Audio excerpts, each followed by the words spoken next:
What's going on, football fans? We got the Sunday review here. And the first game that we had this Sunday was the Giants and the Baltimore Ravens, in which the Giants were able to win 24-20. This was another game where the Ravens looked pretty dominant all game and then had another meltdown. The Giants keep continuing to find ways to win these games, and these are two very good teams that seem to be going in opposite directions. The Giants actually, with one loss this season, are actually still only in second in their division, but still they're going to be. They're definitely. I know it's weird to say; it doesn't even roll off your tongue right. But I guess they're a team to be reckoned with. I guess this season, they're proving a lot of people wrong. Lamar's losing a bit of his shine. That he had the first couple of weeks there. Well, what do you think about Lamar? Because Lamar in this game played very well for the 3 quarters, just like he did against Miami, just like he's done against a lot of teams. And Lamar had an interception in the 4th when they were up 3, and the Giants were able to score a touchdown to go up. And then when they tried to take the lead back, he had a fumble. So Lamar is great. He's been playing all year. He's making key plays to cost the Ravens games. He threw a pick. And unfortunately, he gets paid to play 4 quarters. You don't get graded on when the quarter by quarter play. You don't get graded on 3 quarters. Oh, I understand that, but still. And ultimately, in the game, for the whole game, he cost him the game. And it doesn't matter how great you are as a player, but you can also be a liability. This goes all the way back to he doesn't play well under pressure, and they were able to apply a lot of pressure. I know people say that's crazy, he scrambles not. It's one thing to get a couple guys past the line of scrimmage, and the guy rolls out and takes off. It's another when they're on you all game. He doesn't play well under pressure. It goes again as early in his career when they went to the playoffs. He's still to this day put up one of the worst plays I've ever seen in football. Oh, when he fumbled twice. Double fumble with the pick. Yeah, the double fumble pick how do you fumble the ball twice, pick it up, and then throw an interception? Blew my fucking mind. But again, he just doesn't play well under real pressure. And the Giants this year are bringing a lot on both sides of the ball, and they were getting to him to a certain amount. I know he's missing some targets. I know they gave away some guys, and some guys are hurt. So he's really got to create on his own. But there's also no sign of a running game over there at all. I mean, you see flashes here and there. Dobbins has an okay week, and then they forget about him the next week. Stuff like that. It's just not and the Giants are just impressive all around. Well, Kenyon Drake had a really good week last week with the Ravens. That's true. Drake's one of those guys that I've always liked. And they just signed him too. I didn't think he got a fair chance over in Arizona because they had, they brought some other guys in and made it clear that they weren't going to go with him. And then he was over in Las Vegas. And they actually waived him in preseason to stick with Josh Jacobs, which obviously he was in a bad call because Josh Jacobs was fine. But to have a guy like Drake in the backfield is pretty, it worked out pretty good for them. He did have a really good game. I don't know if they're going to go with him over Dobbins going forward, but at the same time, you got to see what's there. Well, hopefully Baltimore can start closing out games. Harbaugh's made some calls that cost them games. Lamar Jackson's had some turnovers, so they're 3-3. Maybe they can start pulling out these games. And the Giants are 5-1, so that's something different and something to be excited for. It makes football a little fun. Yeah. Then the next game we had the Jags versus the Colts, where they played them at home. The Jaguars shut out the Colts 24-0 in week 2. That was down in Jacksonville. Back in Indy, it was still a very close game. The Jags looked good, but the Colts were able to get some offense going. They were able to win 34-27.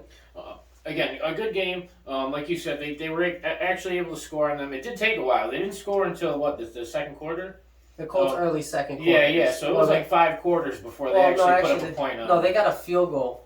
Late first, early second, but they got their first touchdown right before the half. But it was, but again, as much pressure as Ryan's under over there, and as much how many problems they're having, he was able to pick up some guys. Pittman had a great game. He was really reliable for him, so he was able to, they were able to move the ball down the field to get the scores when they needed to. And Robinson was kind of they fell back onto their third and fourth string running backs, and second and third string running backs on this. They performed well. Yeah, Robinson really was a non-factor, but the other guys had broke such big plays, they kept riding them out. And the Jags still continue to impress, even though they didn't play, they didn't win. They still played a full game, and they played it well. Their defense has got some, shining stars on it. I'll tell you, I was real happy to watch my Colts change up the game plan. It seemed like Frank Reich and the Colts were calling a gameplay with slow developing plays. The O-line wasn't playing well, so these plays were getting Matt Ryan beat up. Matt Ryan was dropping the ball. Didn't they go to like a no huddle offense for a little while? For most of the game, they ran no huddle. So, and even in the no huddle, the play calls they were calling were meant for Matt Ryan to get the ball out of his hands quickly. The O-line hasn't been playing well, and the Colts weren't adjusting to the fact that the O-line hasn't played well. So not only did Matt Ryan throw the ball 58 times this game, he also took no sacks in the whole game. But he had, 42? 42 completions, very good completions. But it was on a quick throw offense. They realized that they need to get the ball out. Pittman on these a lot of crossing routes over the middle. Deion Jackson had 10 catches to the running back. Yeah, running back. 121 yards and a touchdown out of Duke. So you Blue Devils, that's a game for you. Yeah, I forgot about him in this game. And he played really well. Honestly, he's giving Nyheim Hines a run for his money as the number 2 back. Pre-game or pre-discussion, dude. I forgot all about him. But he could be pushing Hines for some playing time as that man behind Jonathan Taylor. Yeah, definitely. You're not gonna pass Taylor, but you could definitely get a second spot, which is just fine. But next game on the stat list is gonna be New England and Cleveland. Cleveland. They look ugly. Yeah, Cleveland looked bad. New England won this one by a landslide. This was actually the biggest landslide I think of the week. This was starting to show a Belichick defense. 38-15. 38-15. Chubb was completely absent. The number 1 running back in this game just was not. That's what Belichick's normally good at. If you've watched Belichick over the past 20 years, they talk about it all the time. His game plan is to go into the game and take away your best player. Mm-hmm. And the only guy he was seriously scared of in Cleveland was Nick Chubb. He didn't trust Brissett to throw the ball. So take away Nick Chubb, and we should win the game, and they were able to rout them. It worked really well. One of the other things is here, New England played a great game. They had solid all-around running game, defensive game, passing game. But Mac Jones is coming back. I mean, New England has a huge problem. You're going to put Mac Jones back in? A huge problem coming up. Because I think... You said it earlier. I don't think they're the only team, but I think they're one of maybe 2 teams that have legitimate quarterback controversy right now because you have a rookie, Bailey Zappi, who came in, and this guy is playing lights out football. 2-1. His only loss is against Rodgers. Good. He looks good. He's getting the ball around the guys. He's making. He's out there moving around. He's whatever. The offense is flowing with him on the center. And I mean, they're both young guys. It wouldn't be unheard of to keep Mac Jones on the bench a little longer. Ramondre Stevenson, he's a second-year player, right? Yep, disgusting. He's having a really good second year. He's starting to take over. I don't know if Damian Harris gets less carries when he comes back, but Ramondre Stevenson's starting to really have a breakout season in his year 2 for him. The Patriots are using him a lot. In fantasy, I could have kept him for $5. Yeah. I had him all year last year. He had a great preseason the year before. All right, our next game on the stat list is going to be Cincinnati, New Orleans. This was a good game. We had Joe Burrow and Jamar Chase, teammates in college, go back to the Superdome. They absolutely lit it up with LSU, and they did a lot of the same to New Orleans, and they were able to win 30-26. This game, Joe Burrow had 4 touchdowns, no interceptions, and 300 yards exactly passing. Jamar Chase was able to catch a 60-plus yard touchdown with just under 2 minutes in the fourth quarter to ice the game for the Bengals. Their defense came out and made a stop, and the Saints, the game was over. The Saints couldn't answer. It has to be mentioned, though, that New Orleans came out, they came out limping in this game. They were out 3 receivers. They were out. No Olave, no Thomas, and no Landry. Yeah, they're out the top 3 receivers, and in most teams, those are number 1s on any roster. So you're out 3 number 1 receivers on your roster. And they still managed to have an efficient passing game. It wasn't a complete bust in the air, and they were Kamara ran very, very well in this game, and they were able to stay in this game. They were in the lead right until the end of the game. Well, I've been really impressed with the Saints because the Saints are one of the more banged up teams in the league, and their record's only 2-4, but they've been competitive in every single game they've played. The Saints. I mean, really, they should probably be 1-5 because we should have beaten Week 1, but it just didn't happen that way. Other than that, again, Burrow shined well. I want to see Joe Mixon get going in the Bengals offense. I don't care to see Joe Mixon do it. I'd like to see Joe Mixon get going out of the NFL. Because Joe Burrow and Jamar Chase and T. Higgins, they're all starting to wake up. T. Higgins has come back from the injury, and that the passing offense is starting to wake up. But Joe Mixon doesn't really seem to be doing much to start this year. The last couple, he ran for over 1,200 last year, and he's not on pace to do anywhere near that this year. I don't know what it is. I don't know if they're just too run heavy. Or pass heavy. In the offense right now, and it's not favoring him. But either way, we're looking at our next game. We're going to move down the list to our upset of the week. Yes, this one, I don't think too many people were called this any different. No, they actually fucked my parlay. Yeah, definitely. I had 4 games going, and every one hit except for this one, and this was my layup. Tampa Bay played Pittsburgh. Versus Pittsburgh. This was the only one. Oh, I was pissed. Kenny Pickett came out and led Pittsburgh to a 20-18 victory over Tampa Bay, where, again, it's... Statistically, Brady's doing just fine, but realistically, the team's not doing well. They're not putting the ball in the end zone. Yeah, the Tampa's got a lot of yards and no touchdowns. Yeah, he's second, I think, in the league in passing yards, and he's got only 8 touchdowns and 1 interception. It's efficient, but it's not good football. Good stat line for week 2 or 3, not week 6. And it's but also a lot of it's a lot of it's the offensive line. It's affecting the running game. Fournette's still doing his best. He's getting out there and ground pounding. When you come in like a meatball and you have that power that he has behind him, he's pushing guys down. I mean, what do you think though about this? Is probably the 3rd or 4th time we've seen Brady explode this season, where he's breaking tablets. He's yelling at his linemen. Well, and Brady just looks like... I've never seen this attitude out of him. Is there a reason to be concerned if you're Tampa Bay? Do you think they're going to be okay, or do you think Brady's kind of having a mental breakdown this year? Here's the thing. We watched the video. The divorce is going on, too. I don't think this has much to do with your personal life, but we watched the video before when we in our pre-warm-up here. And I told you, I love this. I love seeing Tom Brady rip into his offensive line because they refuse to protect him. He looked like their father. He told these 5 fucking guys, looked straight at him and told him to get their fucking act together, because they're not getting paid to let him fucking get tackled every fucking play. I love the fact that somebody has to be held accountable, and instead of fucking, trying to pretend or wait till after the game, he went in right there and he's trying to fix the game and fix it immediately, and instead of waiting until after and be like, hey guys, no, you might hurt their feelings, but somebody's got to put a foot in their ass, dude, and he's, at his age, he's just as respected at his opinion on a coach level almost as any of the other coaches on the sideline. So, they need to hear it, and they need to hear from the guy that they're supposed to be protecting, man.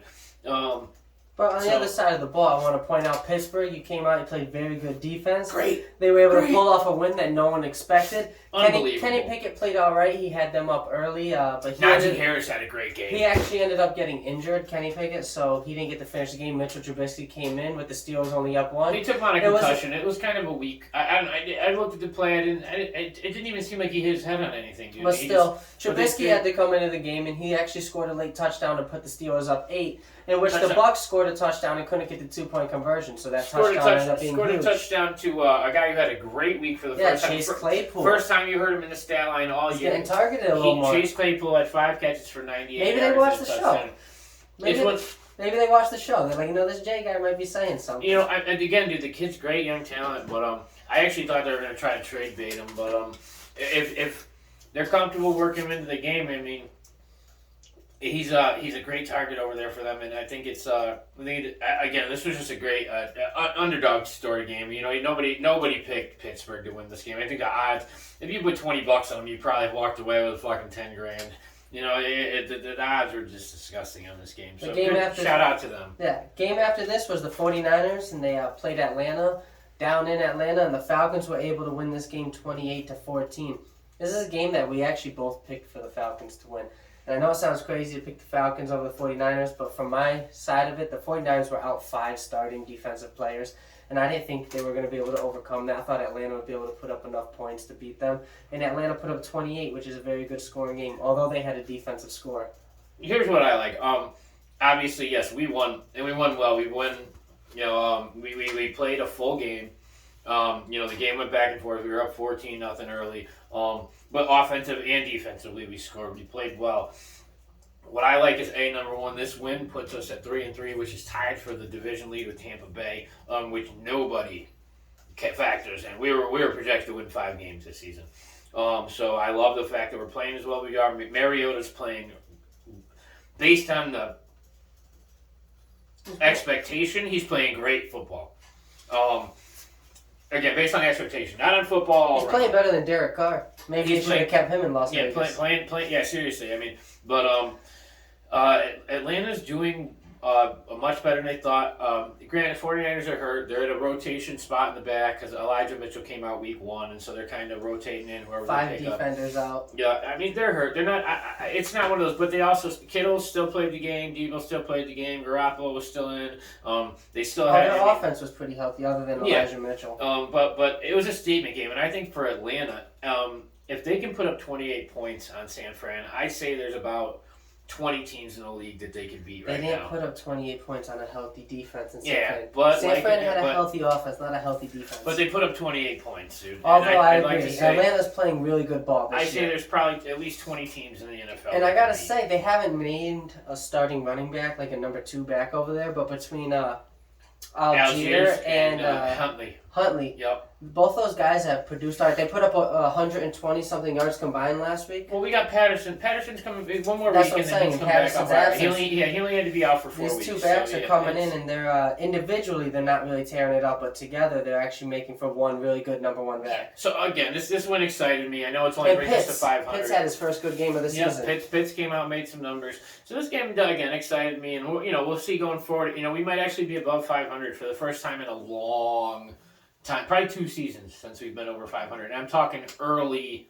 2 seasons. It's probably been almost 2 full seasons. The first couple weeks of 2020 since we were 500 or better. So I mean that's pretty something. exciting. Yeah. It's been a rough couple of seasons. With the next game, I'll tell you, the city of New Jersey must be going crazy right now because with the Giants being 5-1, we got the Jets who moved I don't know. to 4-2. This might be the biggest upset. This one might actually. This one that gives Tampa Bay a run for its money. Yeah, because the Jets were able to go into Lambeau and take down the Packers 27-10, in which they controlled the game. It wasn't even close. Handled them. So like I said, the city of New Jersey's got to be losing their mind. Given a questionable play early, that score would have been even higher, somewhere around 35, because there was a pick 6 that was called back by probably one of the most amazing prospects in this draft this year. Sauce Gardner is insane. I was high on him when he got drafted. This guy, they did call the pick 6 back. It's questionable. The ball might have hit the ground, might have hit his hand before it came up. It depends. But it was a low pass to Tanyan. The ball popped up, and he just snatched it and went straight back. There was nobody touching him, dude. It was an amazing play, and it sucks that they got called back, or the game would have been even further out of range. But the Jets' D-line dominated the Packers' O-line. Awesome. Breece Hall, rookie running back for the Jets, played very well. He was able to bust up, I think, about a 35-yard running touchdown. Wilson came out and looked good. He's young. He looks like he's healthy again. The ankle isn't going to be a problem. They're 3-0 since he's come back from injury. The Jets haven't lost. And like I said, they just beat Giants Green Bay. and Jets, both 4-2 and 5-1. Yeah, beat Green Bay. Honestly, Aaron Rodgers. I know a lot of people want to blame a lot. Their offensive line isn't good. They're not taking advantage of the running game. Really, they're not. They're young receivers, but they're capable of catching balls. There's a lot of overthrown balls. There's a lot of underthrown balls. It's not. I hate that everybody finds anybody to blame but Aaron Rodgers at all, and he does deserve some of the blame. He does look like he's aging, and not everybody ages gracefully, dude. So we'll see what happens. But this team that lost week 1, and everyone came out and said don't worry about it, and blah blah blah, and then they won a couple games, and they're like, oh, see, it's just like last year. Well, it's not. They just lost back-to-back games to the Giants and the Jets. Both teams that have combined for 3 losses on the season. It's week 6. Yep. So the Giants and Jets look better this year. The next game, though, is staying in the NFC North, where the Minnesota Vikings advance to 5-1 as they take down the Miami Dolphins 24-16. This game was closer than it should have been. The Dolphins were right in it until the very end, in which they had a turnover, and Dalvin Cook converted the turnover into a long touchdown to make it a 2-touchdown lead. Well, this is one of those silly games, too, where you had, a problem at quarterback because they started the third string. What was his name? Taylor or something? I can't remember his name. Skylar Thompson. He has some kind of Trevor name. Weird fucking name. Skylar Thompson starts over Bridgewater because Bridgewater just cleared concussion protocol, so they were going to put him in as a backup. Thompson gets hurt, gets hit, comes out, and Bridgewater has to start and finishes the game, and he did a really good job. He kept him in the game better than a lot of people expected. Jefferson had a good game. But Minnesota ended up just being a little bit too much. Cook had a good game on the ground. His stat line was pretty rich. So yeah, this was a game where, again, I took Minnesota. I'm pretty sure. Yeah, I took Minnesota. Yeah. So I mean, it wasn't unexpected that they won, but Miami Tua comes back this week, so hopefully that team will get back to playing the way they were at the start of the season. And Minnesota is quietly one of the best teams in the NFL. They get probably the least amount of hype as far as Kirk Cousins looked a little more frustrated in this game. As far as teams with winning records, the Vikings get probably the least amount of hype, and they're 5-1. They're playing really good ball. Mm-hmm. Oh yeah. 4 o'clock game started off with Carolina and the Rams. Now this game, the Rams won 24-10, pretty much landslide.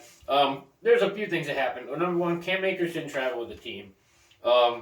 I think the Rams are at a point where they're trying to be respectful about the situation, but I think they're done with Cam Akers. Darrell Henderson played well. He came in, played a good game. Yeah, he played well. On the other side of the ball, you had Robbie Anderson get kicked out of the game. For screaming at his coaches. Yeah, for yelling at the coaches on the sidelines.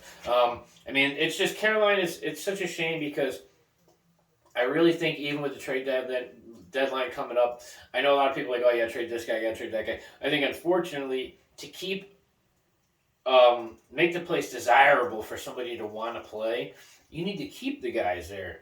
You need to keep the talent around the ball. And you know what? The guy, I don't know. I didn't see the whole details about what actually was said on the sidelines. But I know he was mad about the way that the plays were getting called and the fact that he wasn't getting the ball. I imagine it gets irritating to sit there and watch your team lose over and over when you're wide open and you got a quarterback who can't throw the ball. You're starting your third-string quarterback over potentially a guy who can at least be playing. And it's just, and the Rams didn't really look good either. Matthew Stafford doesn't look like he did last year, but you did finally see a game out of Allen Robinson. Yeah. Which is good to see. Yeah, but that's really, there wasn't much else going on there. They did get in the end zone enough. They played the game well enough to make sure they stayed ahead, and their defense is still very talented, so their defense is going to do its job. Next game on the slate, I think, was Arizona and Seattle. Which was another ugly game. Another ugly game from Arizona, especially. First time Geno hasn't really looked well this year. Arizona did absolutely nothing all game on offense, but they get DeAndre Hopkins back this week, so I can't really talk too much about how Arizona offenses look dog shit all year. I've said it over and over again. I'm just waiting to see what happens this week with Hopkins. And Seattle probably didn't really deserve the win, but Arizona just looked worse. Well, this was a double digit win here. I mean, it was 19-9, and it was as much as Seattle didn't look that great. Kenneth Walker looked really good. He came in out of the backfield and did a great job. In his second chance to running the ball with the team and put up great line. He actually had almost 40 yards taken back on different penalty plays. So he would have had statistically a huge game if he, barring some penalties. Geno didn't look great. He looked okay, but a lot of it has more to do with the fact he's throwing to Lockett and Metcalf. Metcalf had really small numbers, and I don't think Lockett caught more than one ball. Oh, no, Lockett had a great game. Through the third quarter, I was watching. Lockett finished with pretty nice stats. He did me okay. He didn't do me dirty. But Seattle's 3-3 now, right? Seattle's 3-3. Arizona's 2-4. Arizona's bad. Doesn't look good. They got some problems. But D-Hop comes back. They did lose Hollywood Brown. Maybe for the year. Scheffner reported potentially it might be season ending. But they did also. Robbie Anderson got kicked out of the Carolina game, and then was traded for on Monday to Arizona. So Arizona has Robbie Anderson added to the roster Arsenal at this point. So we'll see. I mean, the midseason trade for Ertz last year. They shipped him off real fast. But the midseason trade for Ertz worked out well last year for them. So maybe this will help, boost their offense a little. But, it is what it is. They just look bad. And a lot of it, this one's one of those ones that rests a little more on the quarterback when he's getting paid the kind of money he is to go out there and produce, and he's just not. The next game was probably one of two games of the week. Game of the week, yes. We had the rematch of the AFC... wasn't the AFC Championship. It was the AFC Divisional round. Kansas City Chiefs playing the Buffalo Bills. The 13-second meltdown. Yeah. And the Buffalo Bills were able to pull this one off 24-20 in the rematch. They got their revenge. Josh Allen looked good. He had 3 touchdowns, including a game winner to Dawson Knox. He hit Gabe Davis on a deep ball, and Stephon Diggs had another great game. Yeah. Patrick Mahomes looked well, but this was the first game that Patrick Mahomes really made some mistakes. He threw an interception into the end zone. And then after the Bills had taken the lead late in the game, Patrick Mahomes had about a minute and like 5 seconds to get down the field and and take the lead, score a touchdown for the win, and he threw an interception, I think, on the first play when they got the ball. It might have been. I'm trying to remember if it was the first or second. I think it might have been the first or second. He rolled out to the right. He was under pressure. Yeah, he tried throwing it to a crosser, and the Bills defender stepped right in front of it, intercepted him. And it just must have felt good for Josh Allen. Yeah, after the way the playoffs went down. Again, because it didn't seem like a dominant win because it was still 24-20, but it was one of those games where it was a slugfest. These guys were going at each other.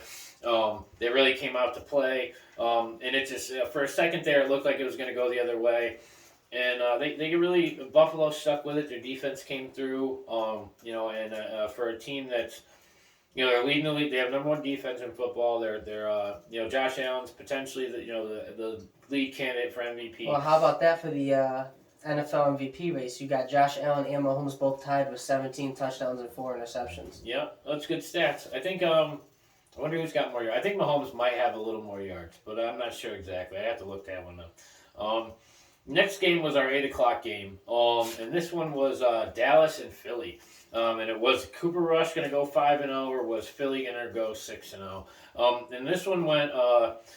Philly won 26-17, but it was barring the late score at the end by Philly. It was actually a much closer Philly had game. a lot of energy coming out of the locker room to start this game. The crowd, the entire city was losing their mind, going crazy. They intercepted Cooper Rush twice. They were able to get on top of that Dallas defense that's been so dominant this year, at least early in the game. It seemed like they were ahead of them. They were confusing Micah Parsons, and they went up early 20-0. I mean, they kind of went flat. And then Dallas was able to get a field goal before the halftime, in which one of the most beautiful catches I've ever seen was caught back in the back of the end zone. Cooper Rush hit the receiver on the fade, and he jumps up and with one hand bats the ball up, and then as he's falling behind the defender, goes and catches it again and brings it down, and he was this close to being in bounds. He's inches away. The toe. No, it was actually his ass cheek fell out of bounds. Yeah. All right. But then Dallas came out, scored 2 touchdowns, and made it 17-20 in the second half. A lot of had to do with the running game, and Zeke played well and Pollard. Yep. Again, that backfield's working really well for them. But Philly was able to stick with it. Hurts was there. You had A.J. Brown catch a nice touchdown late. No, Devonta Smith. Or was Smith? Oh, after the pass to Brown. Brown caught the pass. He kind of acted like he was running like a little block play for something, and then he just like faded into the end zone. Brown caught the pass before to get him down the field, right? Yeah, all right. Brown did have a touchdown. Yeah, but Brown scored early. Yeah, he scored early, and then it was the big play at the end of the game there. But these guys. It's gonna be fun to watch with Dak healthy. I'm ready for the rematch because it's a divisional game. Philly. It's tough because Philly's schedule doesn't look like it gets much harder for a while. So if Philly might wind up going undefeated for a little bit, which is it's huge for fans there, for football, for a team that last year people kind of clowned for even being in the playoffs. And the Philadelphia Phillies just won Game 1 of the NLCS in baseball, so they might be going to the World Series if they continue to win. City of Philadelphia is rocking right now. I bet it's a good place to be right now. Go get yourself a cheesesteak. And then the Yankees are playing the Astros, right? Yes. Yep. And then, so our Monday night game, though, was Denver Broncos heading to Los Angeles to play the Chargers. And this was also a very ugly, low-scoring game where the offense didn't move. Overtime game. Russell Wilson went 3 for 11 in the second half. He looked very good in the first quarter. He came out. Yeah, he came out, slinging the ball, moving it, and then boom, second quarter hit, and you got Russ, the same Russ that's been playing all season. He went 10 for 10, then he went 5 for 15. So he went from 10 for 10 to 15 to 25, and then the numbers just got worse and worse as the fourth quarter went down. The Chargers, I thought, though, with the Broncos were able to contain Mike Williams. And as soon as Mike Williams, they kind of sold out on the run game and locked up Mike Williams. And as soon as they did that, without Keenan Allen in the lineup, it looked like the Chargers couldn't move the ball. Well, Eckler was doing okay. He didn't have a great statistical game, but he did okay out of the backfield. I mean, he was still good. And then Williams caught a few important catches down the down. When I watched the game, I saw two teams that were struggling to get first downs. Well, you also had an issue in Denver on one side. Yeah, Denver. One of the big things was Melvin Gordon got benched early. He only ran for 8 yards on like 3 carries, and it was just a bad game for him. But it was nice to see that Latavius Murray, a guy who's been bouncing around the league, started in Oakland. He came out and he had a really good game. He led the team in touches at least, I think. But the huge story here is, again, a game that went into overtime, 19-16, with a ton of kicking because there's only one touchdown scored on each side of the ball. It was shout out to Dustin Hopkins. Dustin Hopkins, who's unfortunately going to miss a couple weeks now because of injury. He hurt himself on the first kick of the game. His team on his back. It was first a kick of the game. It was his first kick of the game. It was an extra point for the touchdown. After that, he clearly came up hurt. The punter kicked off. The punter kicked off the rest of the game. But they kicked 4 field goals after this man hurt his leg. He came out. He was on the sidelines. The game winner in overtime. On the sidelines with a machine wrapped around his leg, doing all kinds of shit to it, trying to keep it movable, and came out and nailed every kick. Granted, the offense did their best to keep him under 40 yards. The game winner was like 42. It was just over, and I was real nervous. 39. Was it 39? 39. Oh, I thought it was, but I know it was right on that line. But it was the biggest. But he came out, but this guy hit the ground every single kick, right to the ground afterwards in pain, and it sucked, dude. But he came out like a fucking champion. Did you see the post-game interview that they had with him? No, I didn't get a chance to. The lady, I apologize for not knowing her name, but the lady was interviewing him, and she said, did it feel good to get closer? Like, where did you think you could have made a kick from? And he said, he looked at her, and he was like, honestly, it didn't matter to me. He was like, I was in pain regardless. I was going out there to kick it. I didn't care if it was a 52 or a 25-yard kick. I was going out there and trying to kick it through because it's going to hurt whether it's short or whether it's a long one. So. Yep.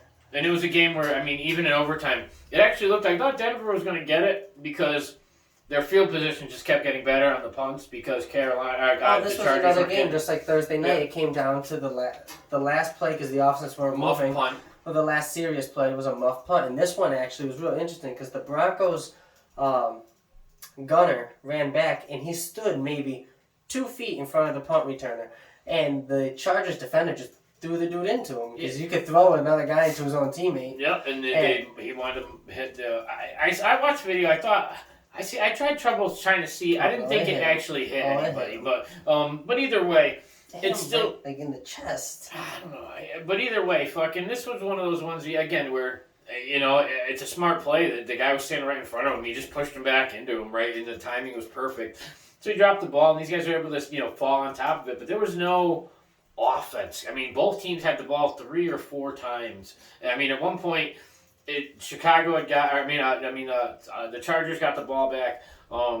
In the middle of the overtime, and it was 5:56, I think, on the clock. They were kicking the ball back off to on the 4th down at less than 20 seconds later. It was just boom, and boom. There was no. So the ball went back and forth so many fucking times in overtime. It just I couldn't believe it was just really a lucky. Apparently, Russell Wilson's got hamstring injuries now, hamstring issues. And it just doesn't look good for Denver on a team that had so much optimism in the offseason. Chargers are 4-2 though, and quietly one of the better teams in the league. So we'll see what happens in week 7. What was the record? There's another record Herbert's about to break. He's tied with Mahomes for most. What the fuck was it? Might be most touchdowns so far. Nice. Herbert definitely puts up a lot of points. I think he was tied for most touchdowns in his first 20 games or something like that. Yeah. So it's like 119. That's disgusting. Yeah, but dude. That's all the games for week 6. Week 7, we got some interesting matchups, and we'll see you guys next week. Over and out. Yeah. In a couple days. Yeah.